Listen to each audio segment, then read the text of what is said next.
You may not know this about me, but I'm also a certified sex therapist. And I often get questions from people who are thinking about opening up their relationship, or if they're single, questioning whether or not monogamous relationships are really for them. So today I'm going to give you an overview of ethical non-monogamy and what that means.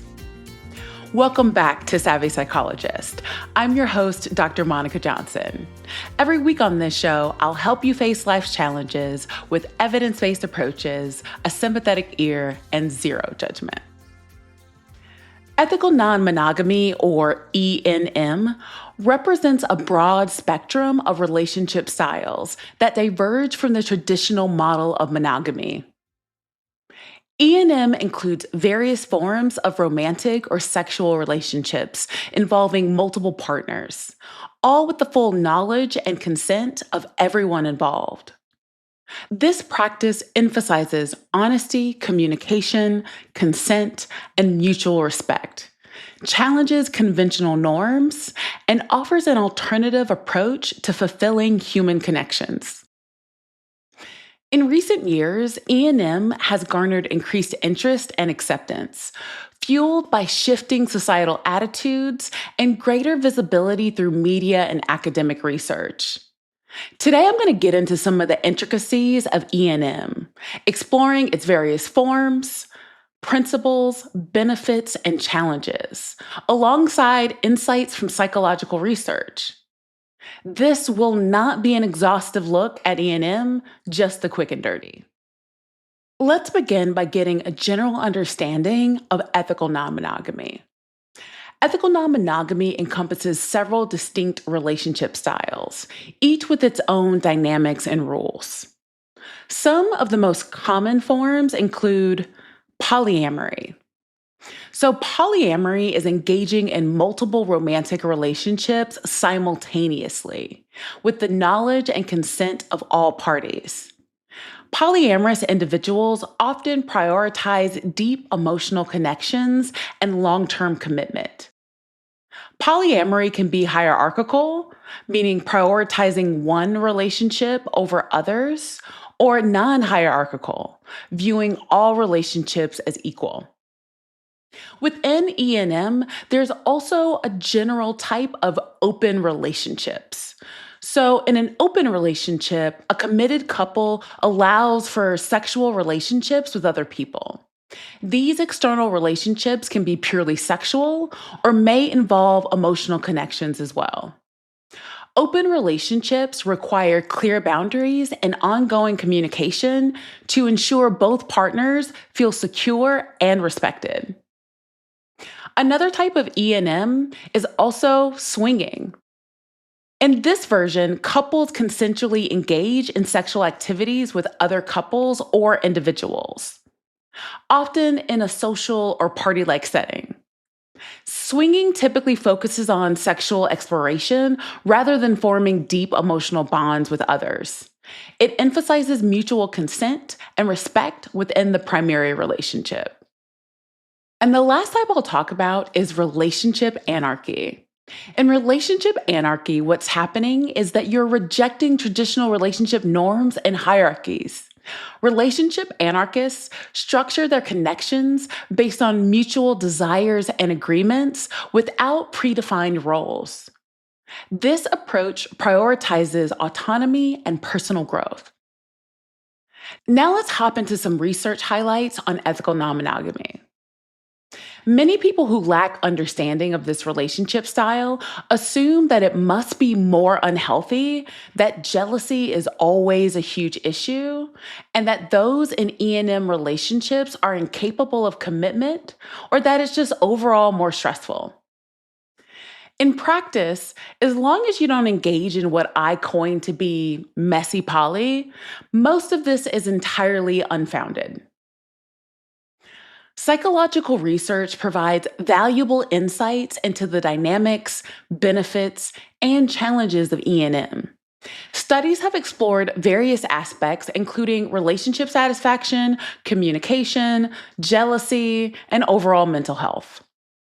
When it comes to relationship satisfaction and communication, research indicates that individuals in E&M relationships often report high levels of relationship satisfaction.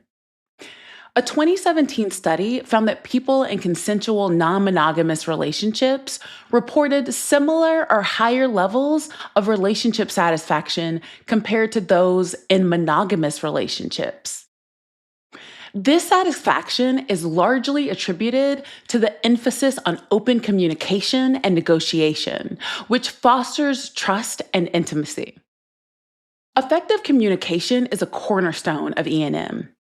Another 2017 study highlighted that individuals in non monogamous relationships often engage in more frequent and open discussions about their needs, boundaries, and emotions.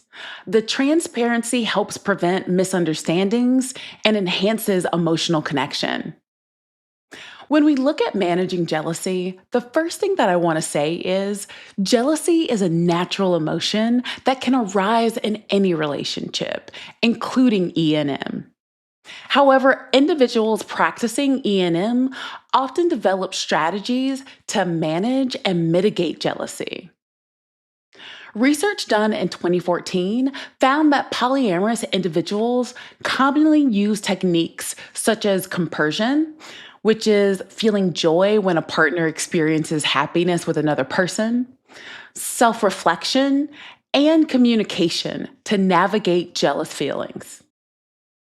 A 2013 study revealed that people in consensual, non monogamous relationships report lower levels of jealousy compared to those in monogamous relationships.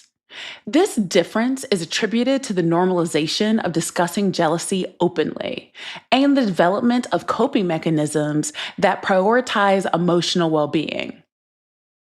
And in regard to mental health and well being, E&M can have positive effects on mental health and well being. A study done in 2014 found that individuals in consensual non monogamous relationships reported lower levels of psychological distress and higher levels of sexual satisfaction compared to those in monogamous relationships.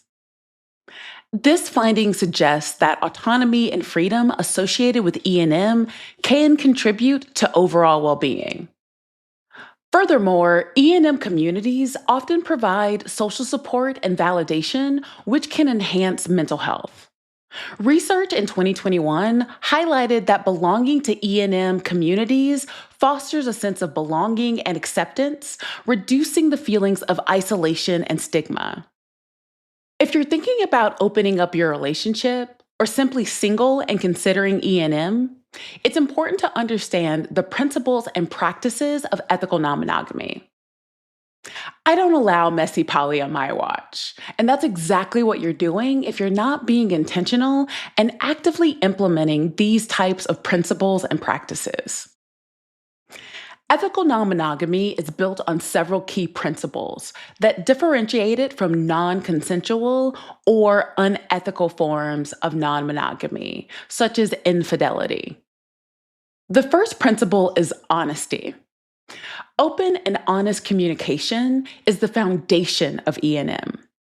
All parties must be transparent about their feelings, desires, and boundaries.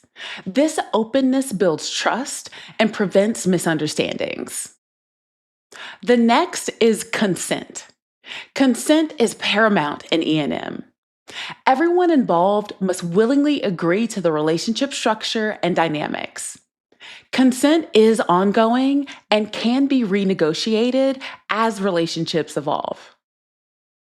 The next principle is communication. So, effective communication is essential for navigating the complexities of E&M. Regular check-ins, discussions about feelings, and active listening help maintain healthy relationships and address any issues that arise. The next principle is respect. Mutual respect ensures that all partners feel valued and heard. Respecting each other's boundaries, time, and emotional needs is crucial for maintaining harmony in E&M relationships. And I mentioned this one earlier, compersion. Compersion is the feeling of joy when witnessing a partner's happiness with another person. This is a complicated concept for most when introduced to E&M because in modern day society, we treat love like we're Christopher Lambert and Highlander, and there can be only one.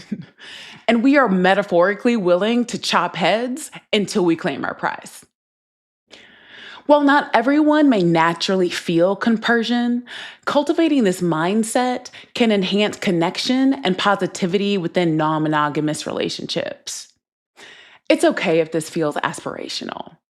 If you're working on creating space for your partner or partners and they're doing the same for you, it typically works in everyone's favor. While ethical non monogamy is not as problematic as most would think, it also prevents unique challenges. Some common issues might include number one, jealousy. Those in E&M relationships can experience jealousy, just like anyone else. Addressing jealousy requires self reflection, open communication, and strategies to manage and understand underlying causes. Regular discussions and reassurance can help mitigate jealous feelings. It's these communication strategies that help to reduce jealousy over time. And before you ask, jealousy is not necessarily a sign that someone shouldn't be in an E&M relationship. Jealousy is a complex emotion, and we can feel it sometimes even when we don't really want to. Think of it as a therapeutic topic in your next session or simply something to bring up to your partner. And in true E&M fashion, if you're following the principles outlined earlier, all parties will be heard and you will actively problem solve solutions that work for all involved.